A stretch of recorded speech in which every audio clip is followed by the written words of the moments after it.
seems to be recording. Great. So the first recording that we're going to deal with tonight, or both of our recordings, if we get to two, are going to, is or are, depending if we're singular or plural, deal with the Beaux-Stratagem by George Farquhar. Last week, we had a chance to look at The Country Wife by William Wycherley, a play that I personally feel is a little more successful. It pushes the level of absurdity and folly where the play we're working with tonight, I think, is far more satirical. You'll also notice a far stronger class consciousness, or at least a desire to express something about class, which I'll flesh out for you within the Beaux-Stratagem. In some ways, there are more characters to keep track of, but the reality with this play is we're kind of not dealing with that almost Benny Hill type humor that we had in the first class, which broke the ice. And instead, we could think about why the early 18th century comedies were the last of them, and think about the kinds of buttons that this play pushed, especially in response to the church and to social structure. Many critics feel that the particular humor that subsists within a spectrum of looking at English literature actually comes from Irish writers. And as I mentioned last class, we'll finish the term with this satire as well by an Irish writer. George Farquhar was Irish, and he was born in roughly the same year, because his exact date isn't known. It's either 1677 or 78, that The Country Wife was placed onto the stage. We know his father was a Protestant clergyman, but we don't know much about his mom. He was educated like Wilde at Trinity College in Dublin. And considering he died pretty young, he does have a wide variety of works, of which the Beaux-Stratagem is, of course, the last. And he died as it went into production. I'm just pausing to go back to my screen to make sure I am recording. So it's just, oh, and I do need people in. So I'm going to admit some more people. And if anyone notices that while I'm lecturing, I keep my notes up so I don't forget anything. If you notice that there are people who are trying to get in, please unmute yourself and just say admit, or students are waiting. And I will attempt to check back, and hopefully no one will get locked out, which is the goal.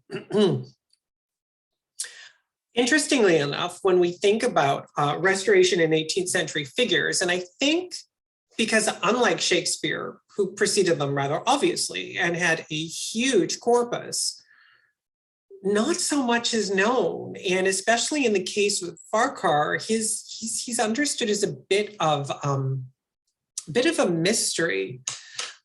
Now, he did go to Trinity. He was interested in theater, but he departed to London after a supposed accident. Many Irish intellectuals from Trinity did go to London. Some, like Wilde, went on to study more, but the attraction to London was Drury Lane, which is still in existence, which is kind of fascinating. And it's from there that he drew the sources that he needed to construct his character of Archer in the Beaux-Stratagem.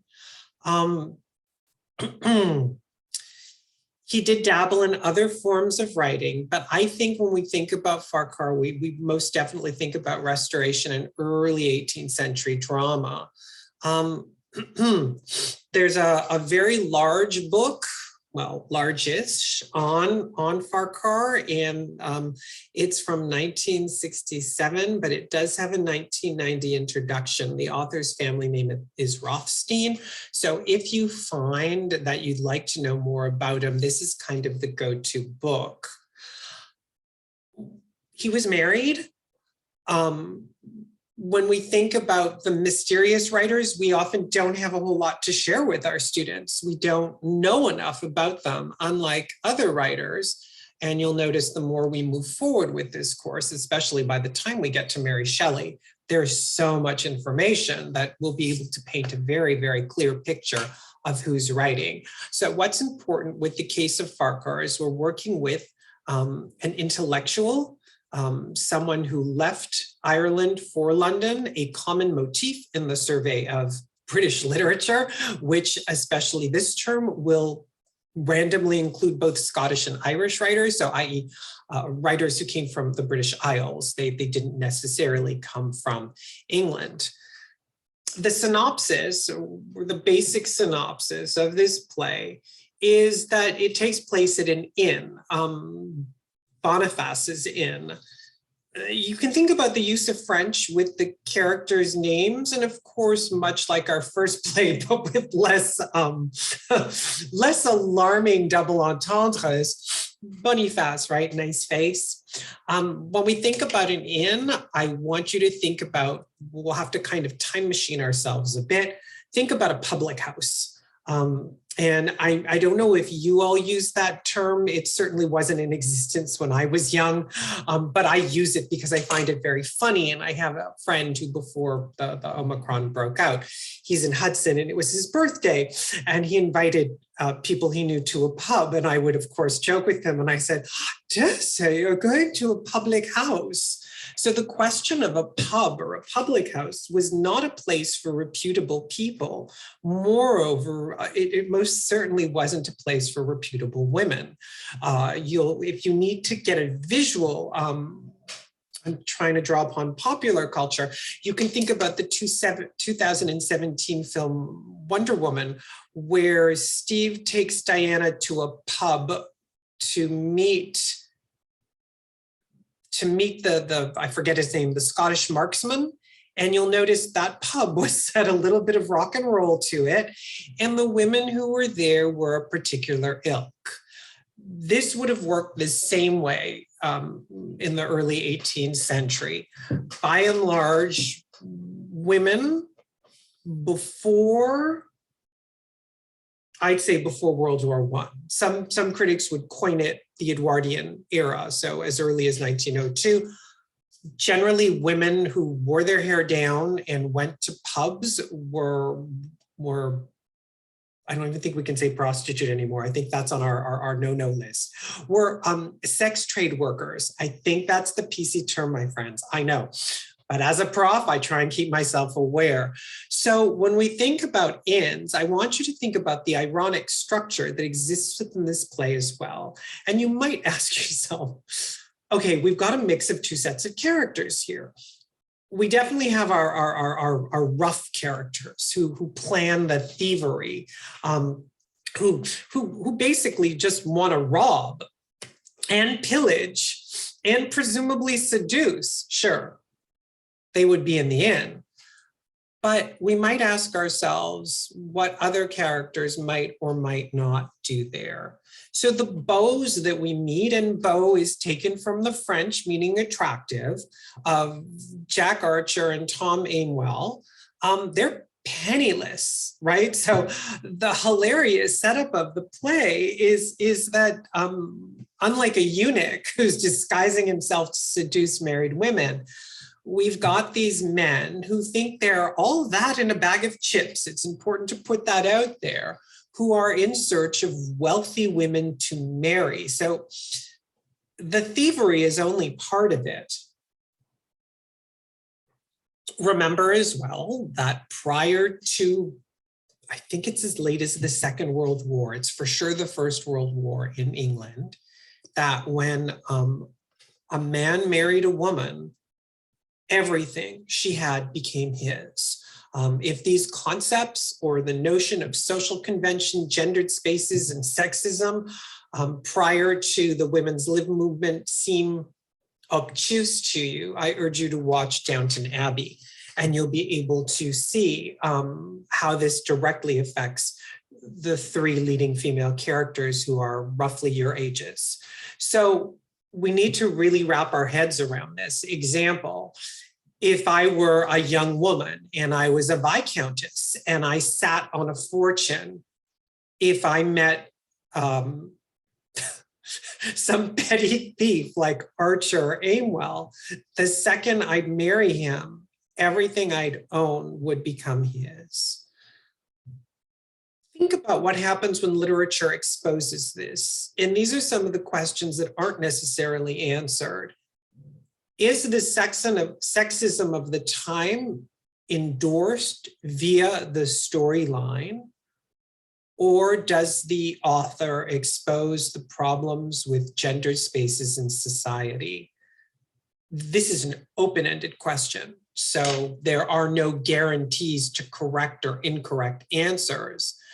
But this is something I do want to teach you as you read, to think about what's said and what isn't said, and to also not make the overall assumption, for example, that because Farquhar exposes this, he would have been misogynist. He probably wasn't. Was he sexist?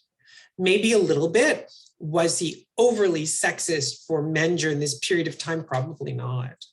So the kinds of sexism and problems that the play exposes through these two deceitful characters is to reveal to us, one, the class structure of the time, and two, the gendered spaces within the given class structure. What's important is both of these characters are supposed to be very good looking.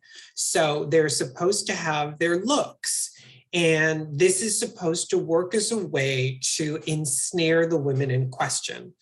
In the performance that I have for you, I don't think that it's fine, but it's you know, and I know when I teach my students, when they deal with drama, a very engaging novella or a short story even, but generally a novel or a novella, if you're having trouble imagining the characters, play casting agent and think of famous actors to place into the roles of the characters you're meeting.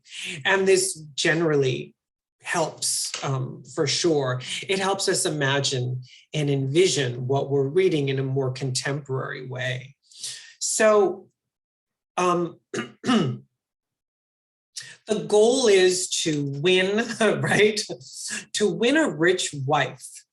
And then the pact that Archer and Aimwell make is that whoever marries rich will split their bounty with their bestie. So we kind of have these very deceitful men looking at a way to get a free ride. From the owner of the inn, they learn that Lady Bountiful, right? So again, think of names, right? Aimwell, Archer, right? If they aim well, if the arrow is drawn correctly, they'll hit their mark. Boniface, maybe a nice face, so a nice place to go. But Lady Bountiful, so someone who has a lot of bounty, and this would be financial. So the kind of sexualized language we can look at when we consider the country wife, if you're double reading some of this the same way, you are probably a little off. Lady Bountiful, sure, she could be interpreted in response to her womanly attributes, but I would like to suggest that based on the premise of the play, her bounty is her money. Ironically, she's a local healer. So this play also kind of makes fun of that too.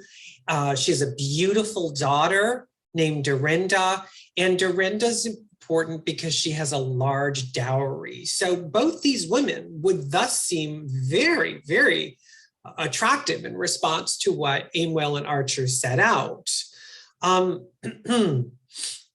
Boniface, however, is suspicious of Archer and Aimwell. He believes that their identity is masked and there is something underneath who they might be. So he asks, this is early in the play, he asks his daughter Sherry, or Cherry in English, to get information from them. Again, based on our oversensitization from Wycherley, I'm going to suggest that Sherry makes reference to the French motifs in the play and means chérie, right? Dearie. So try not to let your mind go to places that, wherever you want, but I'm going to steer you a little differently with this text than I did with the first play. There's highwaymen in the play too. So highwaymen, in response to gloss, these would have been random robbers who would have held up people en route from one place to another. But what's important is Boniface gets his daughter, Cherry, to get information from these two men. Gloss understands that Archer and most probably Aimwell are thieves, and he actually offers them a job. So these guys are luckier than just sort of throwing themselves out there to hopefully catch some rich woman. And Gloss knows that Lady Bountiful's estate is bountiful, and Archer is hired to rob it. Lady Bountiful's home creates almost a matrilineal opposition to the patriarchal setup of the inn. So we have a opposition of these two gendered spaces. Mrs. Sullen exists within this space, and she complains to her sister-in-law, Dorinda, about her marriage to Sullen. So as we meet Mrs. Sullen first, we realize she's sullen because her marriage isn't a whole lot of fun. Her husband is a drunk and rude. So think about the way that supposed people within society are depicted within this play as lacking. But then the people who want to have a place within society are deceitful. So it's kind of like we don't really get an accurate representation of characters we can really connect with. And in Restoration and 18th century comedy, my suggestion is that we don't. I don't think we have characters that we could connect with in either play. Cherry, perhaps, and Boniface in this one, but the other characters remain, by and large, unlikable. At the end, of course, Cherry learns about the goal to rob. And ironically, so there's lots of irony in these plays, Aimwell, so not necessarily Archer, says to Archer that he's fallen in love with Dorinda already. Dorinda has the large dowry, remember, because he's fallen in love with her in church. So we have these irreputable characters who are also church going. My suggestion is that this play does, in some ways, make fun of the power of the church during this time. And remember, as we spoke about the first class, the licentious court of the time is most definitely exposed within our first play and in part here as well. So the larger question we can ask is, why on earth was Charles II so linked with the church if the king himself was understood as, quote, libidinous, as we explained in the first class? So we have this, I would say, a very, very well constructed plot, but one that is more complex than the one we looked at last class. It's important that we understand some of the, I guess, the key words within the text or the vocabulary. That the beau, as I mentioned, is someone who would have been attractive. A stratagem isn't a strategy per se. So this could be a misinterpretation. A stratagem is a trick. So it's not just a strategy, right? It's a trick. And we're like, yep, our characters are tricksters for sure. When we deal with so much farce and folly, are we thus supposed to take the play as truthful? No. We're supposed to understand the play in response to what it's making fun of. And generally with a good satire, when the satire pokes fun, which a satire does. It attempts to expose sociological problems. And what we might think about here are both class, or more than both, class, gender, and identity. And when we finish the course, we're going to realize that Wilde does the same thing with Ernest, and in my opinion, was most definitely influenced by these kinds of plays. We have a clergyman in this play. We do in Wilde's play as well.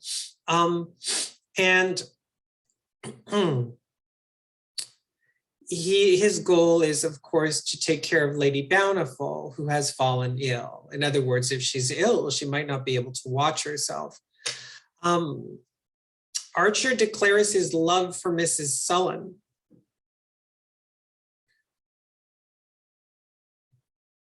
But at the same time, they're planning these robberies. So how can we have love and robbery and at the same time? Can a thief fall in love? And we might think about the rather progressive ideas in this text that wouldn't come to surface until the post-Sartreans, in other words, after roughly the 30s and 40s. If you've studied existentialism and you've studied Jean Genet, you'll notice that he posits something very similar. So when we look at this comedy in particular, and it's hard because it's not as rubber chickeny as our other one last week, but it still is there to make us laugh. The modernist ideologies that are just beginning to germinate come from this text. These thieves are attractive. These thieves are interesting. These thieves are the center of attention. This kind of humor is, of course, understood as aristocratic comedy, which is what we talked about the first class and saw the second class. The people who would go to the theater generally, if not always, came from the upper classes. And what is interesting is right up to this point, let's use 1710 as a marker. These plays were seen as rather hilarious. But there was also a moment, and we'll look at this at the beginning of next class, where a shifting in philosophies allowed the stage to kind of reject the kind of humor that these two plays set up. And they kind of have their lives, and then this kind of humor dies down. The end of the play, the unimaginable. The Sullens do agree to divorce, right? Nobody got divorced back then. This makes Mrs. Sullen available to marry Archer.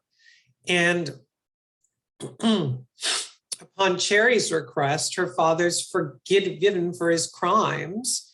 And there's a country dance that concludes a happy ending. Do we see echoes of Shakespearean comedy? Most definitely. And you can think of the endings of a Midsummer, the ending of A Midsummer's Night Dream. Generally, at the end of a Shakespearean comedy, everybody gets married and there's some kind of party of sorts. So we generally see that here as well. And this is a nice way, and Wilde will do the same thing, of almost implying that the play can't wrap up the complicated issues that it presents because of the socio-history of the time. If we were to write a play like this now, we would be able to end this far more differently. But when we look at satire, which raises serious social issues, these almost trite or contrived endings reveal to us that there is no way of really ending this kind of stuff. And being a thief or wanting to get divorced and get married or falling in love is certainly far more easy to wrap up than what we looked at last class, which was a lying eunuch who was seducing married women. So I think in many ways, Farquhar acknowledges that the kinds of ideas he raises within this play can't be held together or resolved, for a lack of a more structuralist term. Again, what's important is what's understood within criticism as a particular Irish kind of humor, that the Irish writers were seen as the ones who could make us laugh. And I think what we see with Farquhar, and of course, later on with Wilde, we see this. Farquhar died as the play went into production. I think this is kind of very, very sad. Most critics, I think until the conservatism of the Victorian age, really feel the Beaux-Stratagem is Farquhar's, pièce de résistance, ergo my selection of it. William Hazlitt, the Romantic writer, felt it sprightly, lively, bustling, full of point of interest. And he also felt that the disguise of Archer and Aimwell was very, very well done. Sadly, in the version that I have for you, the only complete version I can find, you might not feel that way, but it's certainly worth at least a partial view to help crystallize some of the things that we're looking at. When we think about a comparative point of view of the country wife and the Beaux-Stratagem, the plot line is comparatively inoffensive. There's wit rather than slapstick, which is in many ways, I think, what we saw last class. And I think this is what made the play as successful as it was.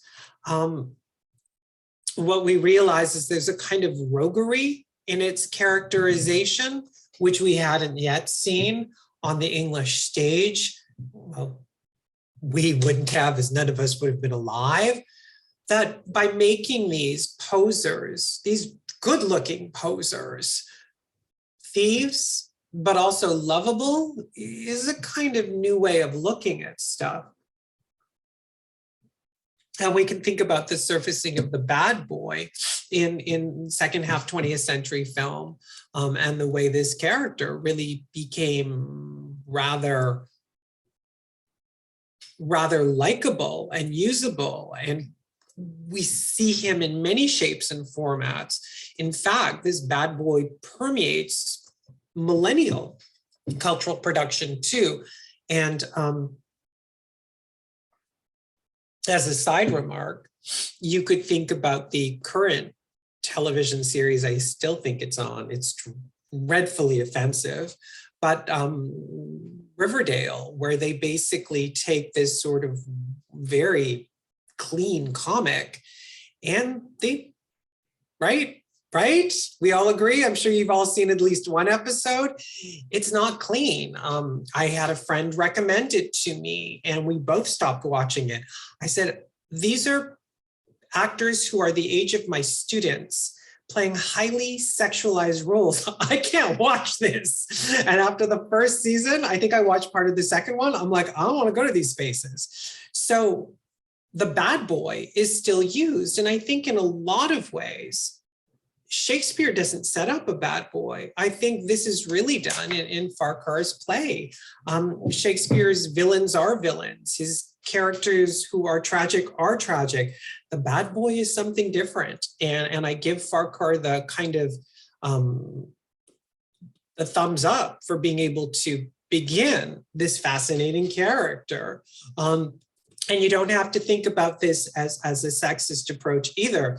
There are plenty of bad girls who have been very, very popular throughout literature and popular culture. And you can certainly think of Rihanna or Madonna 100 years ago as contemporary examples. So this badness seems to have a currency that Farquhar starts with. Our characters. Did anyone find it interesting that Aimwell is a Viscount whose first name is Charles? Right, the same name as the king. It's kind of funny in a lot of ways. And he's a gentleman. So much like Algernon in The Importance of Being Earnest, where we'll finish the course, he's an impoverished gentleman. So there is this expose as early as 1707, so the early 1700s, where our noblemen aren't swimming in coins. They actually have to find some kind of alternate plan because they don't have money.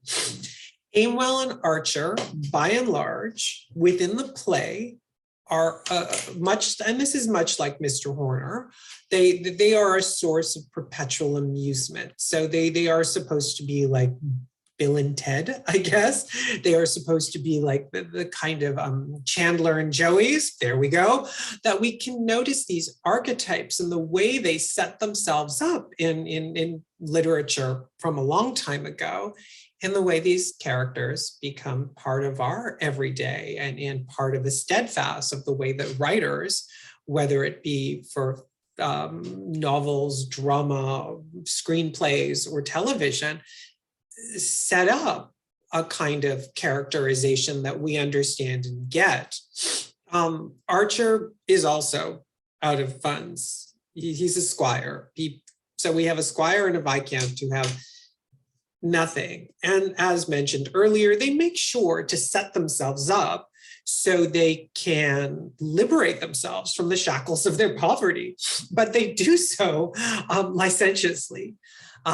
Cherry, in my reading, is a rather progressive character. She's vivacious.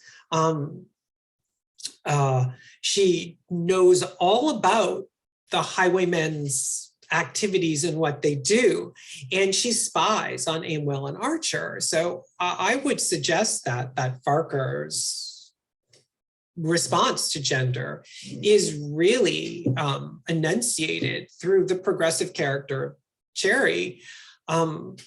Dorinda, as a foil to Cherry, is modest. She's reserved. She's Lady Bountiful's daughter, as we spoke about. And of course, she has a lot of money through her dowry.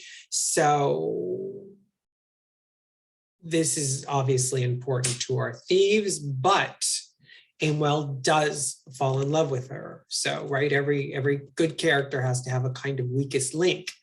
Boniface is one of the first characters we meet. He's our innkeeper. He's supposed to be in his late 50s, which for then was pretty old, right? People didn't live as long as they live now, for sure. And as the owner of the inn, he orchestrates this actual setup of the play, right? We kind of need him so characters have somewhere to come or arrive and exchange the information that we learn about. Sullen is Dorinda's brother, and he's understood, and this is the criticism, really set him up as not just frequently drunk and rude, but also someone who lacks academic prowess.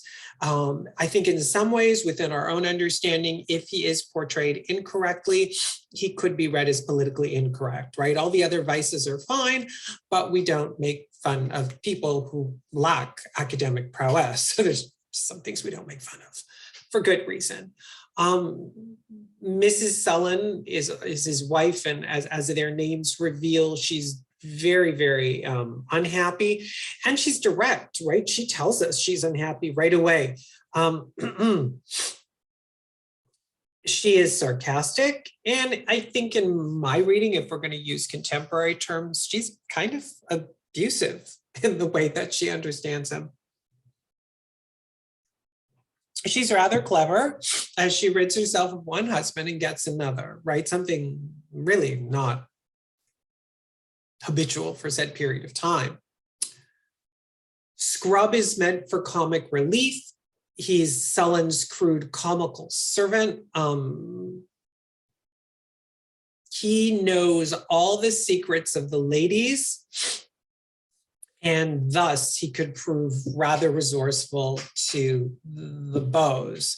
I think what's interesting with his name and popular culture is, I don't know if the idiom is still in usage, but generally in millennial culture, a scrub, it would be a kind of, guy who would, you can listen to the TLC song, who just kind of shouts out at you from his car, right?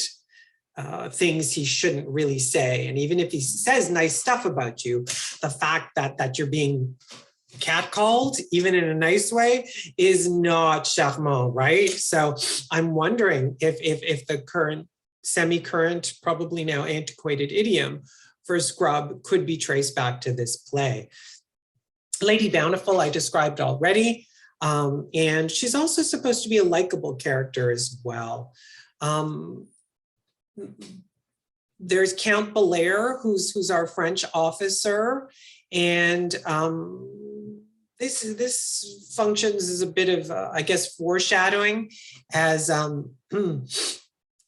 Mrs. Sullen uses him to sort of ignite her husband's jealousy. And remember that the Sullens are divorced by mutual agreement, something for sure that didn't happen during this period of time. We have another Charles. We have a Sir Charles Freeman, who's a gentleman from London, and he arrives to rescue his sister, Mrs. Sullen, from her marriage. And Aimwell's newly granted title is actually what gives him the clout and the power to be successful within the play. We do have an Irishman with the kind of Frenchest last name, Farquhar. It kind of sounds like foie gras to me. And he provides a comedy that I think is outdated, that when we read through the play, we're kind of reading and thinking, what on earth is he saying? This certainly has its times, and sometimes it's successful and sometimes it's not. I don't think the way Farquhar speaks is successful, but we just have to kind of read it as part of the play. And then we have a series of highwaymen as well to let us know Gibet, Hounslow, and Bagshot, and they basically contribute to the performance of this, to the development of the subplot itself, right? You need thieves to help the wannabe thieves become thieves. And what's interesting in this play is our thieves become thieves only to fall in love. So there's all kinds of interesting nuances that happen. So I'm gonna stop this recording